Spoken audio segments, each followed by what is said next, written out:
एक गांव में एक अजीब बीमारी फैल रही थी। रात को लोग बोलते थे मच्छर काटने से बुखार आ रहा है, लेकिन किसी को नहीं पता था वो बुखार मौत का एक सिग्नल है। एक रात हरी नाम का आदमी छत पर सो रहा था। तभी एक अजीब दिखने वाली मच्छर, वो नॉर्मल मच्छर से अलग था। उसकी आंखें लाल थीं, पर उनमें ऐसी गर्मी थी जैसे कोई जिंदा चिंगारी अंधेरे में सांस ले रही हो। वो मच्छर हरी के पास आया और अचानक फट गया।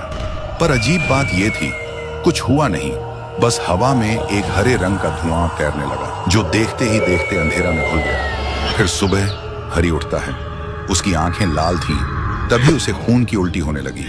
उसकी पत्नी चिल्लाती हुई आई और बोली, तू ठीक है हरी? हरी बोलता है, खून खून खून चाहिए। और वो एक अजीब दिखने वाला इंसान ज़ॉम्बी में बदल गया और एक झटके में उसने अपनी पत्नी को काट लिया। देखते ही देखते उसकी पत्नी भी एक ज़ॉम्बी में बदल गई। उधर पूरे गांव में वो ज़ॉम्बी मच्छर फैल गया था। घर के अंदर, खेतों में, हर कोने कोने में घुसकर एक एक करके फट रहा था और हर ब्लास्ट के साथ वायरस फैल रहा था। लोग इधर उधर भागने लगे, चीखने लगे, लेकिन कोई बच नहीं पाया और एक ही पल में पूरा गांव ज़ॉम्बी में बदल गया। सब लोग एक जैसे चलने लगे, कमर टेढ़ी, आंखें खुली और मुंह से खून टपक रहा था। लेकिन बस एक आदमी बचा था, राइस्टार। पूरा गांव उसका पीछा कर रहा था। वो बहुत डरा हुआ था। भागते भागते, मरते मरते राइस्टार किसी तरह उन ज़ॉम्बी से बच आया और सांस फुला के बोला, अरे लगता है ये ज़ॉम्बी भी थक गईल रे, हमरा पीछे दौड़ते दौड़ते।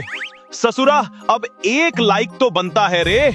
तभी उसने देखा डॉक्टर थुंग थुंग जमीन पे बैठा रो रहा था। राइस्टार उसके पास गया और बोला, अरे ओ डॉक्टर बाबू, ये रोना धोना का नाटक लगा रखे है रे। डॉक्टर बोला, का कही भाई, हम सोच ली अगर हम मच्छर से मलेरिया खत्म कर दी तो हमको नोबेल मिल जाएगा। बस फिर हम मच्छर पकड़ के रिसर्च में लग गई। ससुरा पता नहीं कैसे धमाका हो गई और फिर सब मच्छर एक अजीब रूप लेकर यहाँ से उड़ गई। राइस्टार बोला, ससुरा अब तो तोरा मच्छर पूरा गांव चबा रहा रे। ई का वायरस बनाइल बा तू, अब तू ही ठीक करबे, नाई तो तोरा कनपट्टी पे ऐसन झापड़ मारब ना कि डॉक्टर गिरी भी भूल जाइब। डॉक्टर ने हाथ जोड़ के बोला, अब सिर्फ एक ही रास्ता बचा है। अगर कोई एक मच्छर जिंदा पकड़ के ले आए तो हम उसके अंदर से क्योर निकाल सकते हैं। राइस्टार बोला, ई बस इतना काम है तो हम चलते हैं डॉक्टर बाबू मच्छर पकड़ने।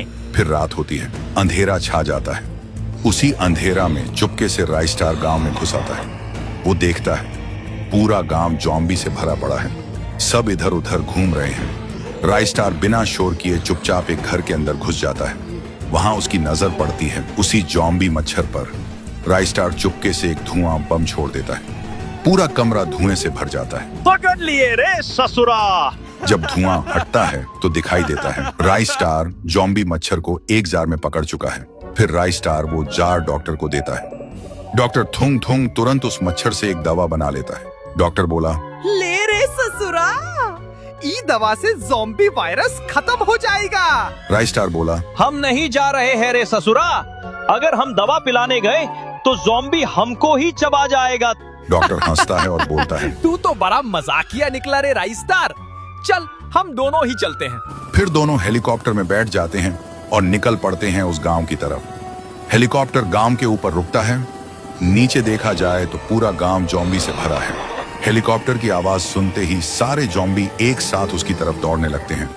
उधर राइस्टार दवा की बोतल उठाता है और चीख के बोलता है, अल्ले ससुरा, ये तेरा इलाज आ गइल रे। देखते ही देखते पूरा गांव नीले धुएं से भर जाता है। कुछ देर बाद वही गांव जहां मौत घूम रही थी, अब वहां फिर से इंसानों की हंसी गूंजने लगती है। राइस्टार और डॉक्टर थुंग थुंग मुस्कुराते हैं। हो गइल काम, अब तो सच में नोबेल हमरे नाम लिखा जाएगा रे। लेकिन एक दिन खेत में एक आदमी काम कर रहा था। हवा शांत थी, सब कुछ बिल्कुल नॉर्मल लग रहा था। तभी दूर से एक अजीब दिखने वाला इंसान टेढ़े कदमों से हल्की कंपकंपी के साथ उसकी तरफ चलकर आने लगा। वो आदमी सोचता है कौन है ये, पर जैसे ही वो पास आया एक झटके में वो फट गया। तो दोस्तों, क्या ज़ॉम्बी 2.0 चाहिए? तो कमेंट करो, पार्ट 2 चाहिए।